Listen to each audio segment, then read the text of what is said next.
Samantala, handa na ang pamunuan ng Parañaque Integrated Terminal Exchange o PITX para sa inaasahang dagsa ng mga pasahero ngayong undas.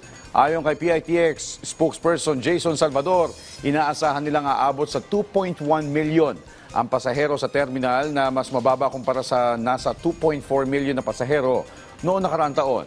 Inaasahang October 27 pa lang ay magsisimula ng dumami ang mga pasahero sa PITX. Sa ngayon, nananatili pang normal ang foot traffic sa terminal na umaabot sa 160,000 kada araw.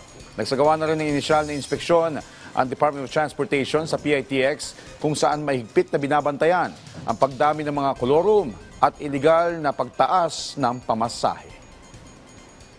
Paalala natin sa ating mga kababayan, huwag po kayong mag-entertain ng ganito. Naunawaan namin, nagmamadali na kayo, gusto nyo nang uwi. Pero isipin niyo po yung inyong kaligtasan. Ito po mga colorum na operators na to, wala po itong record. Ano man, hindi po natin alam po saan kayo dadali nito. May sako naman, wala kayong mapapala. So as much as possible, gamitin lang po natin yung mga legitimate public utility vehicles natin.